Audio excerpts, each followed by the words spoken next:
சென்னை அண்ணா நகரில் மக்கள் நல்வாழ்வுத்துறை அமைச்சர் அருண்ராஜ் செய்தியாளர்களை சந்தித்து வருகிறார். அதை நேரடியில் காணலாம்.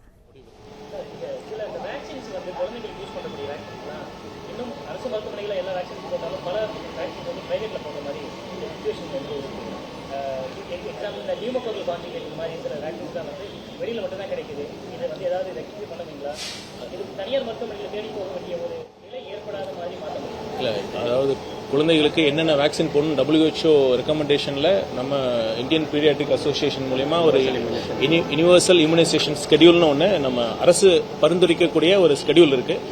அதில் பரிந்துரைக்கக்கூடிய அனைத்து வேக்சின்ஸும் நம்ம கவர்மெண்ட் சப்ளை பண்ணுறோம். இதை தவிர தனியாரில் நீங்கள் சொல்கிற மாதிரி ஆப்ஷனல் வேக்சின்ஸ் நிறையா கிடைக்குது. அதை மக்கள் போட்டுட்டு தான் இருக்காங்க. அதான் நாமக்கல் மாவட்டம் எந்த அளவுக்கு விசாரணை போயிட்டு இருக்கு. நான் கடந்த காலங்களில் இது போன்ற உயிரிழப்புகள்லாம் ஏற்படும் போது ஒரு விசாரணை குழு அமைப்பாங்க, விசாரணை அதிகாரி போய் விசாரணை செய்வாங்க. ஆனால் இறுதியில் மருத்துவர் மேல் எந்த தவறும் இல்லை அப்படின்ற மாதிரி நிறைய செய்திகள் கடந்த காலங்களில் கேள்விப்பட்டிருந்தோம். எந்த விதமான ஆக்ஷனும் எடுக்காத சூழலாக இருந்தது. இப்போ இந்த விவகாரத்தை எப்படி கையாளப்படுது புதிய அரசு? அதாவது ஒவ்வொரு சர்ஜரியுமே அது எலக்டிவாக இருந்தாலும் பிளான்டாக இருந்தாலுமே ஒரு எமர்ஜென்சி தான். இந்த சர்ஜரி பார்த்தீங்கன்னா ஒரு ஜென்ரல் அனஸ்தீசியா கொடுத்து தான் இந்த சர்ஜரி பண்ண வேண்டிய சூழல் இருக்குது. ஜென்ரல் அனஸ்தீசியா உங்களுக்கு தெரியும், பேஷண்ட்டுக்கு மயக்க மருந்து கொடுத்து அந்த சர்ஜரி முடியும் வரை அவங்க மயக்க நிலையிலே இருப்பாங்க. சர்ஜரி முடிந்ததுக்கு பிறகு தான் திரும்பவும் ரிவைவ் பண்ணுவாங்க.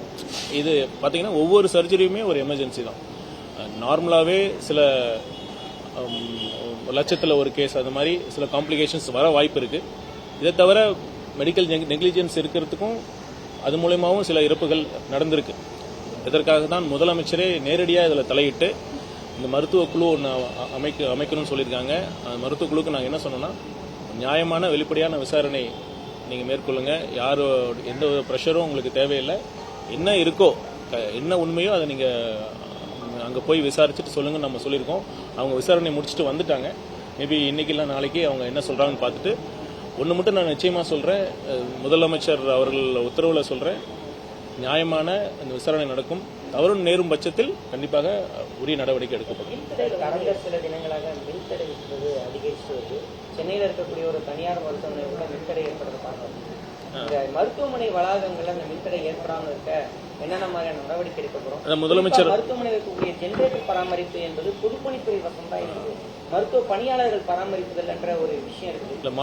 இந்த துறைகளாக முதலமைச்சர் இது குறித்து நேற்று பேசினாரு. எல்லாத்தையும் ஒவ்வொரு இபி மினிஸ்டர் முக்கியமாக பார்த்தீங்கன்னா பொதுமக்கள் அதிகம் பாதிக்கக்கூடிய இந்த துறைனா மருத்துவம், இபி அது மாதிரிலாம் இருக்கிறதுனால அதுலேயும் குறிப்பிட்டு மருத்துவமனைகளுக்கு இப்போ பார்த்தீங்கன்னா வென்டிலேட்டர், நிறைய ஆக்சிஜன், இது எல்லாமே இப்போ எல்லாமே மின் சப்ளை தேவைப்படுது. ஸோ அதனால இந்த மாதிரி இன் ஃபியூச்சரில் தடையற்ற மின்சாரம் மருத்துவமனைகளுக்கு, அரசு மருத்துவமனைகளுக்கு மட்டும் இல்லாமல் தனியார் மருத்துவமனைகளுக்கும் சென்றடையணுங்கிறத முதலமைச்சர் அவர்கள் இதை நேரடியாக இதை பார்த்து நீங்கள் இன்டர் டிபார்ட்மெண்ட் கோஆர்டினேஷனோட அதை பண்ணுங்கன்னு உத்தரவிட்டிருக்காரு.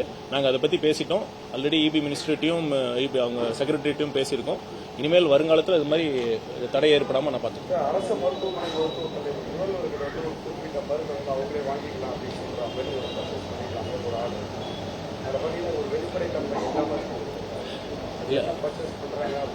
அது லோக்கல் பர்ச்சேஸுங்கிறது சப்போஸ் ஒரு ட்ரக் இங்கே ஷார்ட் சப்ளைல இருக்கலாம். அப்படிங்கிற சமயத்தில் எமர்ஜென்சிக்கு அந்த ட்ரக் இல்லைங்கிறதுனால அது ரேரா தேவைப்படுற ட்ரக்காக கூட இருக்கலாம்.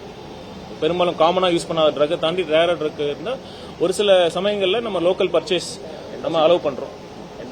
என்ஓசி நம்ம என்ஓசி கொடுக்குறங்கிற பேரில் அவங்க பர்ச்சேஸ் பண்ணுறாங்க. நாமக்கல் மாவட்டம் காசிபுரம் அரசு மருத்துவமனையில் மழைநீர் உள்ள இருக்கு. அந்த மாதிரி அதுக்கான என்ன ப்ரிகாஷன்ஸ் இருக்கு? அதான் இது பார்த்தீங்கன்னா இப்போ இன்னைக்கு நேற்று நடந்த பிரச்சனை இல்லைங்க. அந்த ஒரு மழைநீர் வருதுன்னா அது 50-60 வருஷமா நடந்த அரசுல ப்ராப்பரான மழைநீர் வடிகால் சிஸ்டம் இல்லாததான் இதுக்கு பிரச்சனை. ஓவர் நைட்ல ஒரே நாளில் இதுக்கு தீர்வு கண்டிப்பாக நமக்கு கிடைக்காது. பிளே ஸ்டோர் மற்றும் ஆப் ஸ்டோரில் இருந்து பாலிமர் செயலியை QR கோடு மூலம் பதிவிறக்கம் செய்யுங்கள். செய்திகளை உடனுக்குடன் பெறுங்கள்.